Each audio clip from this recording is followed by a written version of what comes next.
Welcome back. Nigeria has been plagued with loads of national issues, one of which at the top of it is national insecurity. For over 10, 15 years, we've been battling with one form of terrorism, banditry, kidnapping. You can go on and on. But there's a couple of parts to that conversation, and that has to do with everybody's responsibility. There is the government, whose primary responsibility should be the security and welfare of the people. That is their job. Then there are the security agencies. That's another layer. Those who are the men on the ground to do the job. Then there's you and I, who have a responsibility to collectively come together as a force. So that's why they say security is everybody's business. So we're going to explore all of these angles today on the program, bringing our guest, Mr. Seyi Adetayo, is a security and intelligence expert.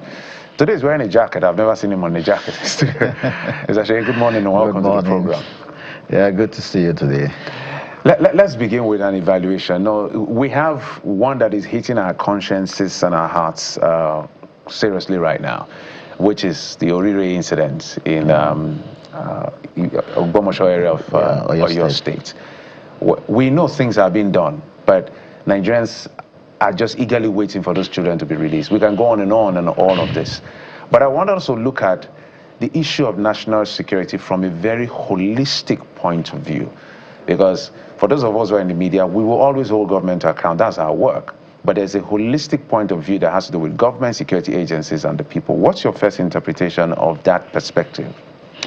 Okay, also thank you. You see, the most important thing here is that are we doing enough as people to support our armed forces, our government in this fight?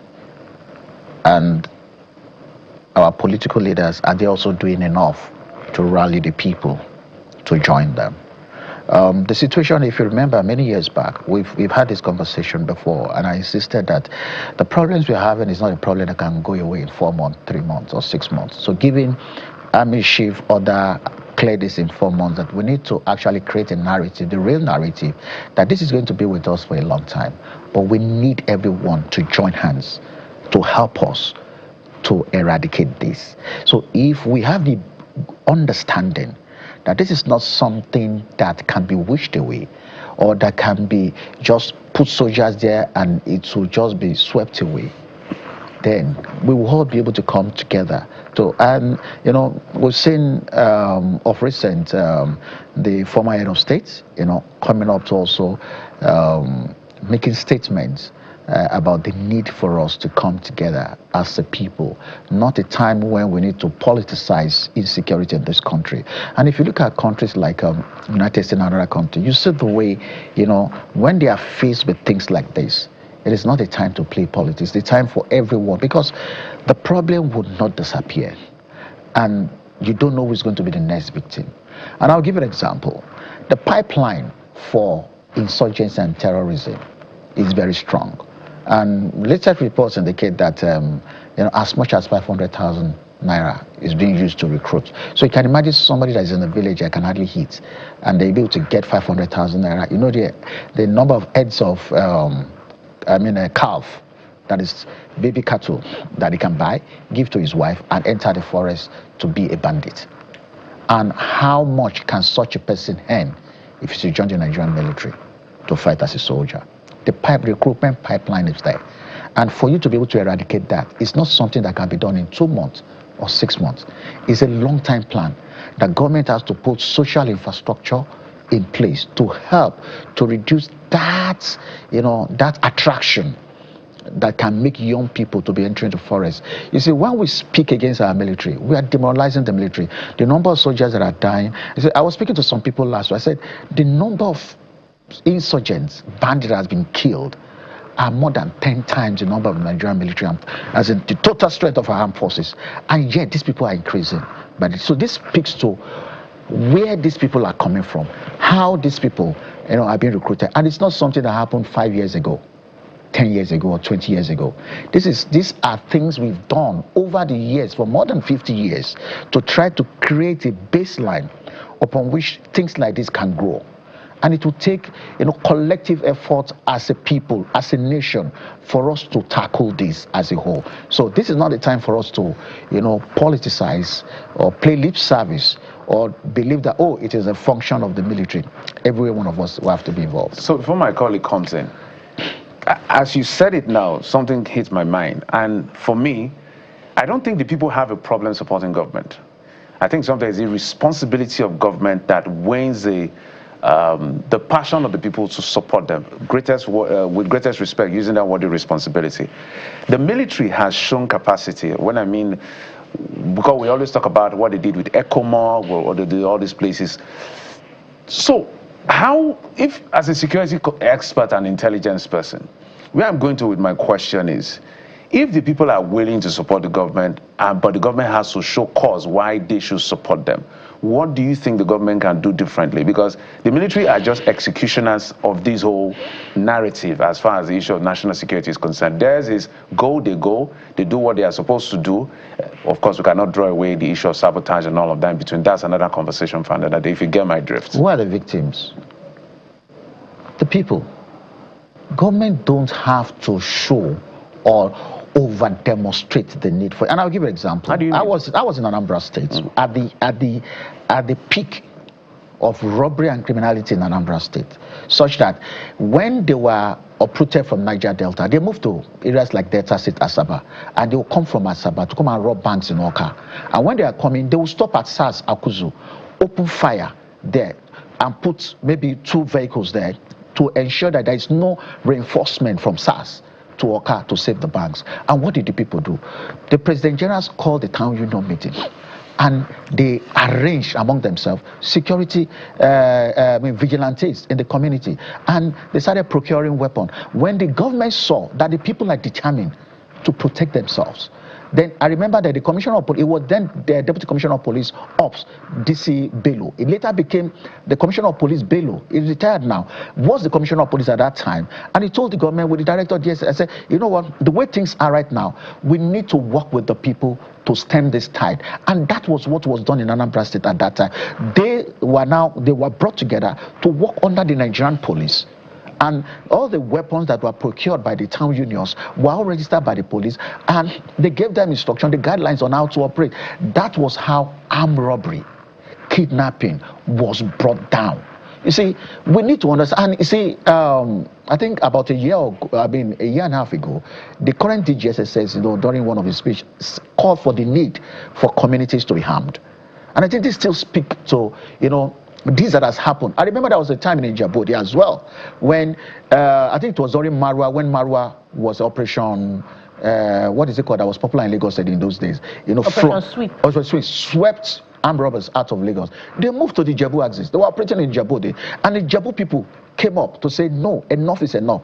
They rallied around and they put an end to it. The government had no choice than to support them. So what we're saying right now is that we need to put policy in place. We need to actually, restructure. We need to understand the fact right now that the people must be involved, and the people too should be ready, because one, the soldiers that are going to go inside this forest, we're talking about issues around environmental factors and geography factors here. The people in the community know their environment very well. Talking about this forest, there are people that have been hunting in that same forest. They have been farming inside that same forest before the bandits came. They understand all the networks of it. So we need these people. Look at Borno State, for example. You cannot wish away or rubbish the involvement of the CJTF, civilian JTF, in the fight against insurgency there. They saw the need that there's no how we can fight this without involving the people. And the people were willing. The state government, at that time was willing to support. And so state government have been supporting it. So Oyo state government cannot say that they are not aware of the Orire issue before it happened. There was intelligence from the DSS about that particular incident before it happened. So really? Yes, that was intelligence. And I can tell you that because I'm close to people that were involved. Now you can fact check this.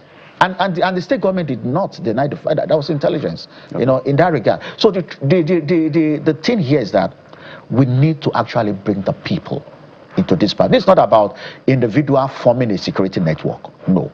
This is about calling for people, calling for volunteers. There are ballets and community chiefs, kings in various communities that have their own local security structure. Absorb them. Let them give you all the support. They will be ready. Provide vehicles for them. They will enter this forest. They will understand this forest. They know the roots in all this forest, and they can help you to draw all the map so that our military can be able to achieve. See, we have achieved a lot, but we are not seeing the kind of results that we want. Not because we are not achieving, but because currently the way things are, we are being overwhelmed. I started by telling us, about the issue of the pipeline, the recruitment network. And that's what I want to follow up on.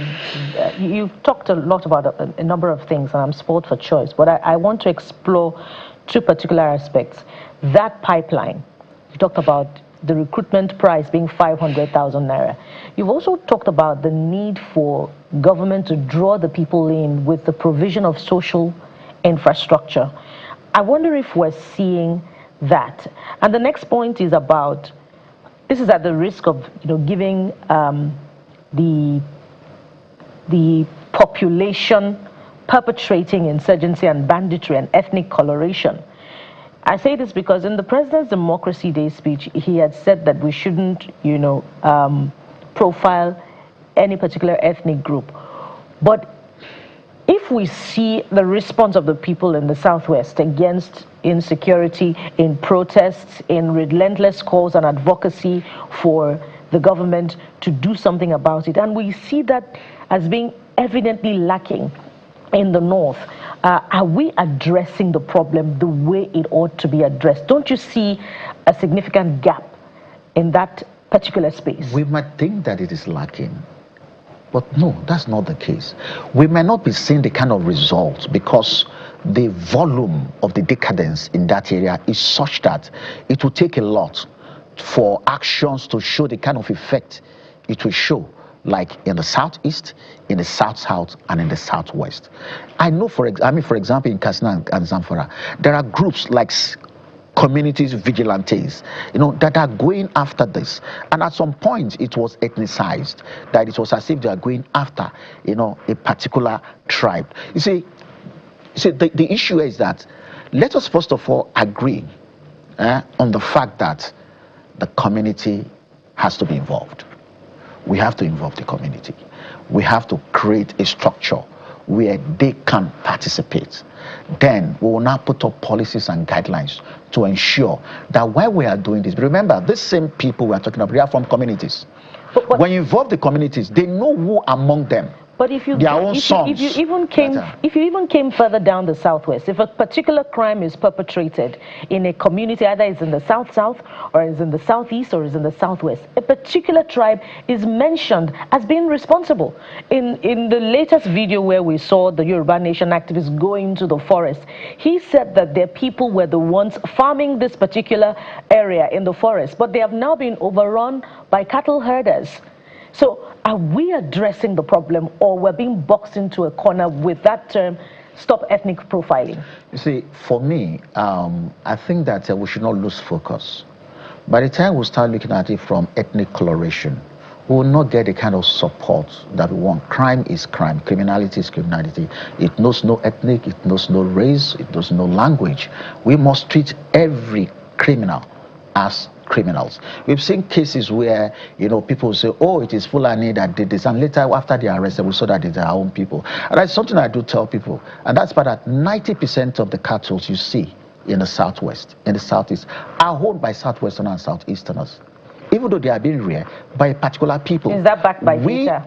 Yes, owned by our own people. I'd like to see that data. It's a business that is going on in my community. They came to meet me. Yeah, there's a particular. I really don't want to go into that. They might be the one rearing it, but the question is, who owns those cattle? How much are they paying them? When they lose a cattle, what is the repercussion? Yeah. Do they lose what they have worked for a particular year? There are a lot of issues involved in this that we need to interrogate. That's why I said we need to bring the people in before we begin to say, oh, we are trying to ethnicize a particular issue. Let us go deeper into this root cause. Who are really the owners of this cattle as well? What is their own involvement in pushing people that are handling the cattle, to account for their own cattle? But that is another issue. The problem here is, the issue is that let everybody rise up, yes, to support our military, our security forces. And I want to double down on that effort to support it. And I want us to stay there, because there's something you said that was quite striking.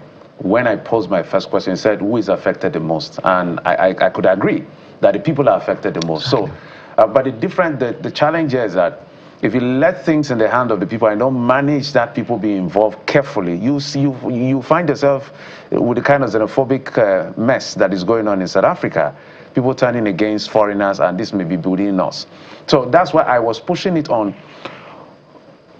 The military, for instance, the only challenge that may be with them, I mean the security agencies, may be the issue of funding and sabotage, because their job is just to get the job done. So help us, make us understand how we can hold the political class to a significant account, because now we're going to involve the judiciary in terms of expediting action on people that are criminals in the system, the people that are stealing our commonwealth, that are not allowing these things to get to the people in terms of economic empowerment that leads people to this pipeline you talked about. So talk to us about that, because I'm almost arguing with you again that it's not difficult for the people to have a buy-in. So I'll give you an example. I don't think the average Nigerian has a problem paying for light. But he has a problem paying for light he's not seeing. I don't know whether you get my drift. I do. So, like I said, one of the first things that Tosin Ajayi, the current DGSS, said was the people should be harmed to do this. So, which means that we're supposed to harm the people, the government. So there's need for, this collective agreement at the level of the political leadership. Both the Nigerian Army, the office of the NSA, to agree with that position that we need to involve. Yes, it has its own downside, I know. But right now, we need to deal with this issue. It's taking too long, and people are getting very, very, very concerned right now. See, two things. One, we need to change the narrative. We need to get the people involved. And then we need to make, politicians not to politicize. That's the question I was trying to pose. These issues. It's a time that it's not when something happens, because at every point in time that we do that, we are hurting the soldiers. We need to be talking about the successes, and that's what you see will happen in America. We need to talk more about, because just like you are giving oxygen to banditry, to terrorism. If you're amplifying these bad things that they are doing. But if you are talking more about the successes of our armed forces, the good things that, our own strength and the achievement. Okay, for example, the particular issues in Kogi, the guy was eliminated. It took the effort of both security agencies and the community, the vigilantes, to get this done. And within 24, hours after that, his sister and mother that were discovered to be the one, supporting and enabling him to do. They were arrested. They were taken to court. They got 40 years jail term. Within a very short period, judiciary was right there to dispense justice immediately. And result, we need to talk about this. People need to be encouraged that yes, people have been arrested. This has been killed. Those who are supporting it, this is what they got. So you see, terrorism has its own pipeline, its own value chain rather. There are those who are providing logistics, providing food, providing enablement, helping to serve as courier. So many of them believe that they are just doing business. We need to let them understand that there are people who have done what you did. They end up in jail. There's a particular one that got death sentence. And then also to encourage our governors. Don't contest for governorship if you cannot sign execution order. Don't contest for governor. Governorship is not ceremony. You must be ready to take that responsibility. That's why, I respect Governor Shiomole. There was a lot of hues and cries when he signed those things. We need to demonstrate. And see, this is the downside to it. Someone committed murder or kidnapping and was sentenced to death, capital punishment, and didn't do anything. Tomorrow there is a jailbreak. These are the first set of people that were encouraged jailbreak, and they are back to the society. The people who supported security agencies leading to the arrest will be the first people that they will target. So the governors also need to do something. It's going to be an ongoing conversation to get the full buy-in of the people, but we got to keep mainstreaming it. As we said, the security is the responsibility of everyone. Government, people, the security agencies, I call them the executioners in that sense. I mean, the people who execute the policies and programs and the architectural, security architecture of the government. So a lot of culture is also in between all of them. Thank you so much, Mr. Sheyi. We wish we had the luxury of time. We're waiting for you. Sheyi Adetayo is a security and intelligence expert. Dr. Sheyi Adetayo. Oh, doctor. Okay. Congratulations. That's a long time ago. I'm surprised you. Thank you for coming on the program. We're going to have you back and expand the conversation even further so we can potpourri on all the aspects. Thank you. Thank you so much. All right, we'll take a break, and when we come back, we're still talking security, but this time has to do with gender-based violence. When it comes to the violence that targets women, you know, they are the vulnerables and the children. So let's talk about it in just a moment. Stay with us.